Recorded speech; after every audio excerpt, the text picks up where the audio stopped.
Y bueno, le agradezco mucho al exdirector de Petróleos de Venezuela, PDVSA, al doctor José Torojardi, que atiende la llamada de Imagen Noticias. Querido José, ¿cómo estás? Qué gusto saludarte. Muy bueno, qué gusto de conversar nuevamente. Hacía tiempo que no estábamos en contacto.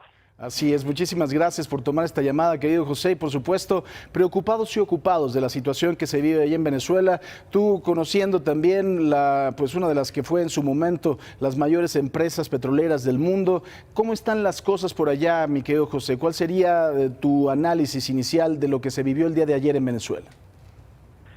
Bueno, realmente hay una suerte de terremoto político.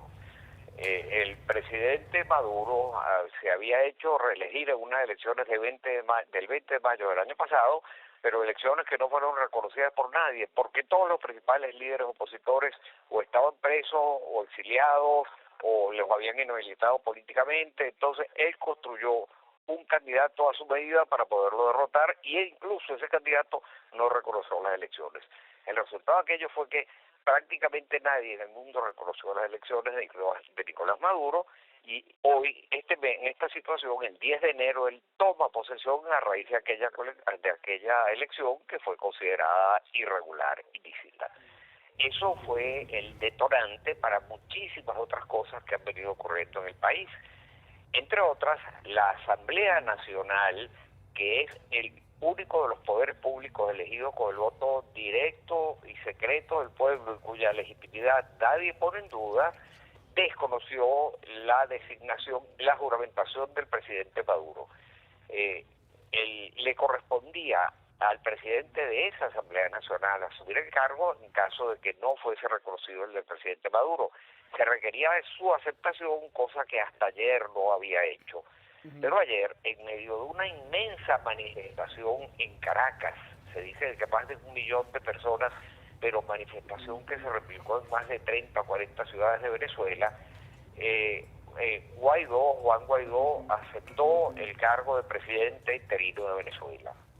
Ese cargo Sí. fue inmediatamente reconocido por los Estados Unidos, por Canadá, por Francia, por todos los países el Grupo de Lima, excepto México, que sigue pegada a su doctrina Estrada de no intervenir en asuntos de otras naciones, reconocieron a Guaidó como presidente. Sí. Maduro ayer rompe relaciones con los Estados Unidos. Los Estados Unidos replica diciendo que él no es reconocido como presidente de Venezuela, que quien se reconoce como presidente de Venezuela es a Guaidó, y Guaidó le pide a los Estados Unidos permanecer, igual que a todas las embajadas, permanecer en el país. Sí. Hay una situación de extrema tensión en Venezuela.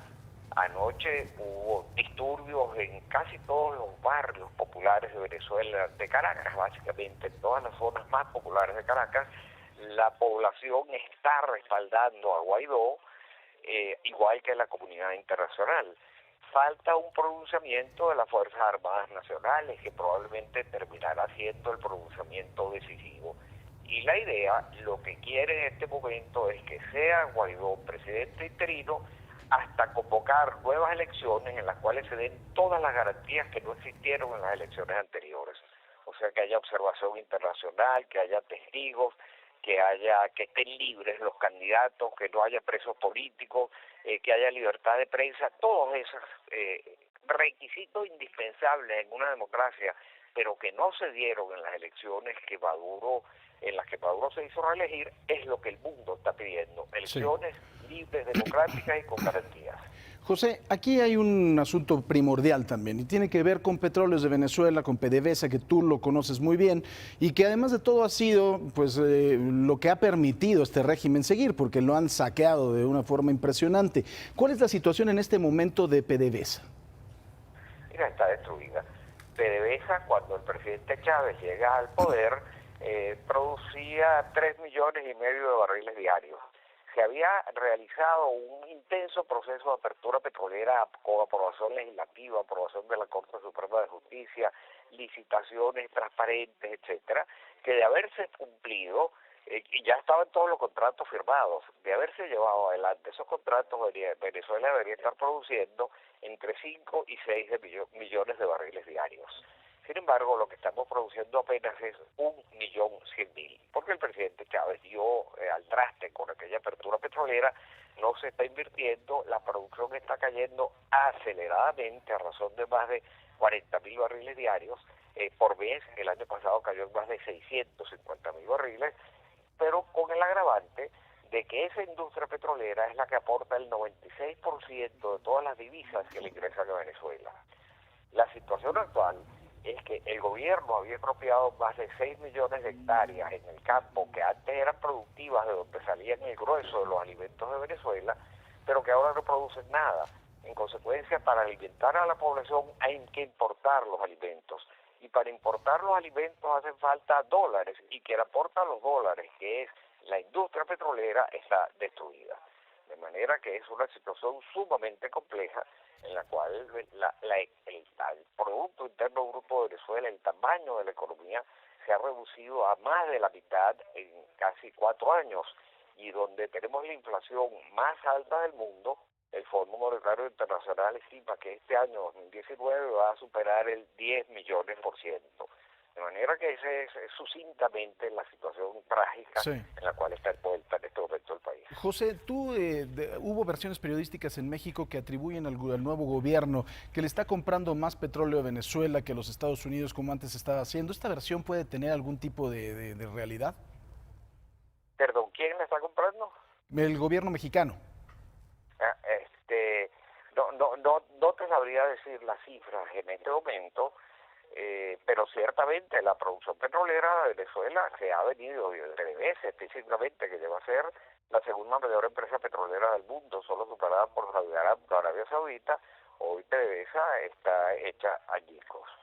De manera que aunque Estados Unidos sigue siendo nuestro principal destino de exportación, allí enviamos cerca de 500.000 barriles diarios de petróleo, casi el 50% de lo que producimos va a los Estados Unidos, pero es que antes enviábamos 1.800.000 barriles diarios hacia los Estados Unidos. Muy probablemente en México, que ha tenido una posición mucho más agresiva en materia petrolera, esté ocupando posiciones en el mercado de los Estados Unidos que antes tenía Venezuela. Claro, pues mi querido José, te recuerdo con mucho gusto cuando murió Chávez y tuve el gusto de verte allá en Venezuela, que tuve el honor de que nos recibieras en tu casa, a mi equipo y a un servidor, y de verdad que en ese momento la situación ya se tornaba muy compleja, supongo que debe estar mucho peor, y sabes que desde aquí se les quiere mucho a los venezolanos. Te mando un fuerte abrazo y todo nuestro apoyo, por supuesto, y lo mismo que hablaba yo hace un momento con Derek Blanco,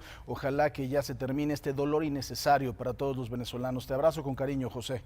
Muchísimas gracias, Francisco. Yo te diría que la democracia en Venezuela está atravesando la historia, está en dolores de parto. Algo va a salir en un futuro muy cercano que le permita abrir el panorama a Venezuela. Muchísimas gracias por tu entrevista y por tus palabras de apoyo. Gracias, muy buenos días. El doctor José Torojardi, director principal de PDVSA en su momento. Imagen Noticias con Paco Sea, lunes a viernes 5:50 AM. Participa en Imagen Televisión.